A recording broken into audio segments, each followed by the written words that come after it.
সংসদে ওয়াকআউট বিরোধীদের। কুম্ভ বিপর্যয়ের আজ সংসদের দুই কক্ষে আলোচনা চেয়ে দুই কক্ষেই হট্টগোল, ওয়েলে নেমে বিক্ষোভ বিরোধীদের। মৈত্রেয়ী রয়েছে আমার সঙ্গে। মৈত্রেয়ী, জিরো আওয়ার বাতিল করে কুম্ভ আলোচনার দাবি তুলেছেন বিরোধীরা, কিন্তু এই নজির তো আগে রয়েছে। 2023-এ দিল্লিতে 3 পড়ুয়ার মৃত্যুতে আমরা দেখেছি সংসদে বিতর্ক, এবং বিজেপির নোটিশেই সেই পড়ুয়া মৃত্যু সংসদে আলোচিত হয় জিরো আওয়ারে। এবারে দেখো, এর আগের সেই নজির তুলে ধরেই কিন্তু বিরোধীদের তরফ থেকে জিরো আওয়ারে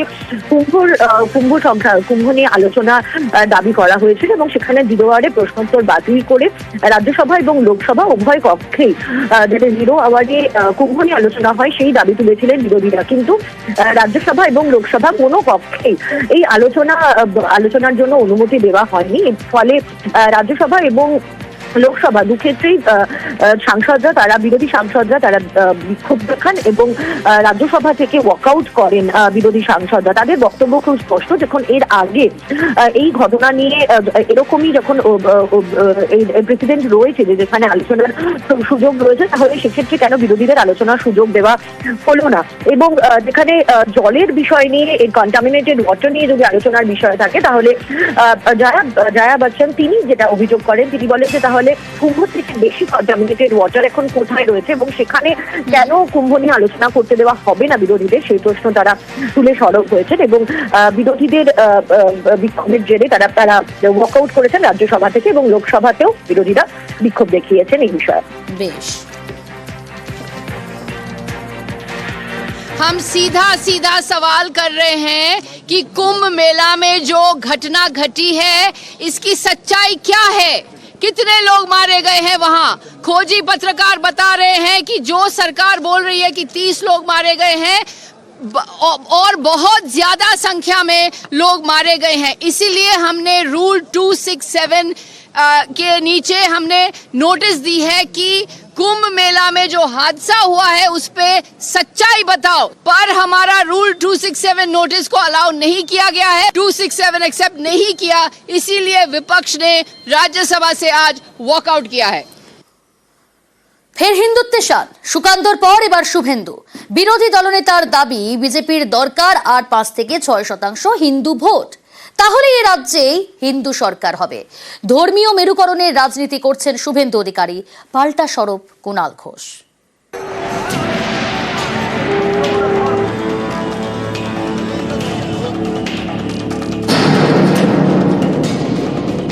39% হিন্দু ভোট দিয়েছে। আমি আর পশ্চিমবাংলার আর 5-6% হিন্দুকে বলবো যে দয়া করুন, বাড়ি থেকে বেরিয়ে এসে ভোটটা করুন। হিন্দু সরকার হবে, জিহাদি মুক্ত বাংলা করব, উল্টো দিকে ঝুলাবো, সোজা করার কাজ করব।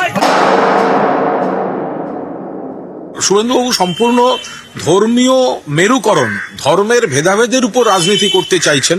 তারা বুঝে গেছেন যে উন্নয়নের রাজনীতিতে বিজেপি বাংলায় রিজেক্টেড, আর হিন্দু মানেই বিজেপিকে ভোট দেবে, এটা আপনারা ভাবলেন কি করে? আগামী বছর পশ্চিমবঙ্গে বিধানসভা ভোট। আগামী শুক্রবার রাজ্যে আসছেন আরএসএস প্রধান মোহন ভাগবত। তার আগে খোলাখুলি হিন্দুত্বের শান, এবার সুর চড়ালেন শুভেন্দু অধিকারী। 39% হিন্দু ভোট দিয়েছে। আমি আর পশ্চিমবাংলার আর 5-6% হিন্দুকে বলবো যে দয়া করুন, বাড়ি থেকে বেরিয়ে এসে ভোটটা করুন।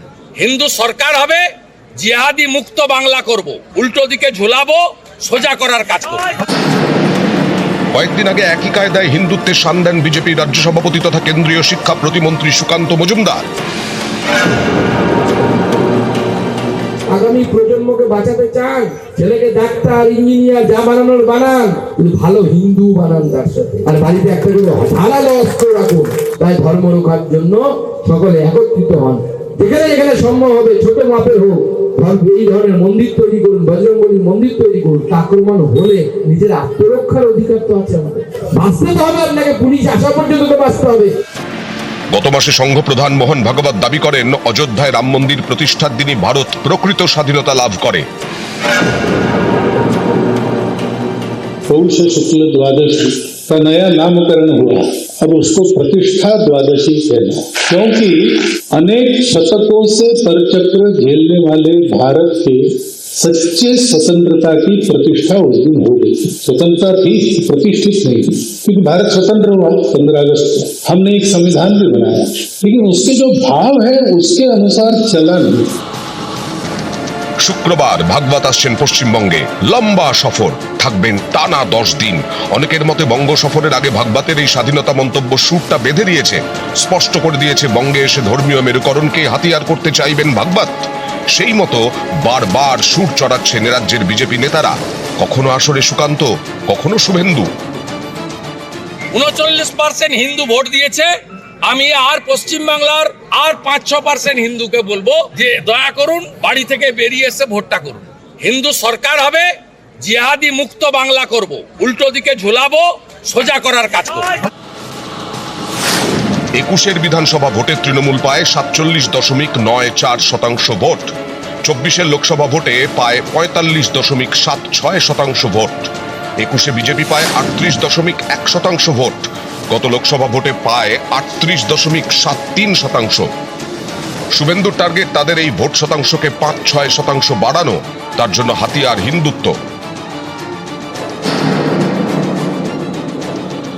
39% হিন্দু ভোট দিয়েছে। আমি আর পশ্চিমবাংলার আর 5-6% হিন্দুকে বলবো যে দয়া করুন বাড়ি থেকে বেরিয়ে এসে ভোটটা করুন। হিন্দু সরকার হবে, জিহাদি মুক্ত বাংলা করব, উল্টো দিকে ঝুলাবো, সোজা করার কাজ করব। শুভেন্দুবাবু সম্পূর্ণ ধর্মীয় মেরুকরণ, ধর্মের ভেদাভেদের উপর রাজনীতি করতে চাইছেন। তারা বুঝে গেছেন যে উন্নয়নের রাজনীতিতে বিজেপি বাংলায় রিজেক্টেড, আর হিন্দু মানেই বিজেপিকে ভোট দেবে, এটা আপনারা ভাবলেন কি করে? বিজেপির যেটুকু ভোট বেড়েছে, যেটা সিট বেড়েছে, ওটা সিপিএম এর ভোট। এগুলো বাম রামের ভোট ট্রান্সফারের বিষয়। আমরা মানুষের কাছে রুটি কাপড় আর মাকান পৌঁছে দেওয়ার চেষ্টা করি মমতা বন্দ্যোপাধ্যায় সরকারের নেতৃত্বে। সব ধর্মের মানুষই উন্নয়নের স্বার্থে তৃণমূল কংগ্রেস প্রার্থীদের ভোট দেন। নিউজ 18 বাংলা। সীমান্তে ফের বিজিবির উস্কানি। সীমান্তের 150 গজের মধ্যেই বাংকার নির্মাণ। কিষানগঞ্জের শিমলডাঙ্গি বিওপির ঘটনা দেখছেন। এই সীমান্তে ফের বিজিবির উস্কানি। টেলিফোন লাইনে রয়েছে প্রতিনিধি চঞ্চল। চঞ্চল, যেখানে ভারত বাংলাদেশের যৌথ নির্দেশিকা, সেই নির্দেশিকা অনুসারে প্রতিরক্ষা সম্পর্কিত নির্মাণ কাজ 150 গজের মধ্যে নিষিদ্ধ, তাহলে সেই নির্দেশিকা কিভাবে লঙ্ঘন করলো বিজিবি? দেখো, এটাই একটা প্রশ্ন যে সেই নির্দেশিকা উল্লঙ্ঘন কিভাবে করলো এই বিজেপি। কিন্তু যেটা জানা গেছে যে উত্তর দিনাজপুর জেলার মধ্যেই পড়ে যে সেই জায়গাটি, যেটা কিষানগঞ্জ সেক্টরে আইটাই পড়ে, এবং কিষানগঞ্জ সেক্টরের যে 63 নম্বর যে ব্যাটালিয়ন হচ্ছে, সেই ব্যাটালিয়ন কিন্তু টোলদারি দেওয়ার সময় কিন্তু যে শিমলগঞ্জ বলে একটি জায়গা রয়েছে শিমলডাঙ্গি, সেই শিমলডাঙ্গি যেটা হচ্ছে ভারত বাংলাদেশ সীমান্তের যে কুলিক নদীর তীরে পড়ে, সেই এলাকাতে যখন টোলদারি দিচ্ছিল, সেই টোলদারি দেওয়ার সময় কিন্তু এই যে বাংকার নির্মাণটি অবৈধভাবে যেটা চলছিল সেটি নজরে পড়ে, এবং নজরে পড়ার পরে কিন্তু বিএসএফ এর তরফ থেকে কিন্তু কড়া ব্যবস্থা নেওয়া হয়, এবং বিজেপি যারা বাংলাদেশের যে সীমান্ত রক্ষী আছে তাদের সাথে একটা পতাকা বৈঠক করা হয়। বৈঠকের পরে কিন্তু তড়িঘড়ি সেই কাজ কিন্তু বন্ধ করে দেওয়া হয়, এবং হুঁশিয়ারিও দেওয়া হয় ফার্দার যাতে এই ধরনের যে কাজ অবৈধভাবে যাতে নির্মাণ না করা হয়। কারণ যে এই যে যেটা বারবার যেটা উস্কানিমূলক যে বিজেপি তরফ থেকে উঠে আসছে, সেটা কিন্তু আবারও প্রমাণিত হয়েছে এই বাংকার নির্মাণ নিয়ে। তবে বিএসএফ এর তরফ থেকে কড়া হুঁশিয়ারি দেওয়া হয়েছে, এবং সেই কাজ কিন্তু বন্ধ করে দেওয়া হচ্ছে বলে জানা গেছে। বেশ, অর্থাৎ বিএসএফ এর প্রতিবাদে বন্ধ হলো নির্মাণ কাজ।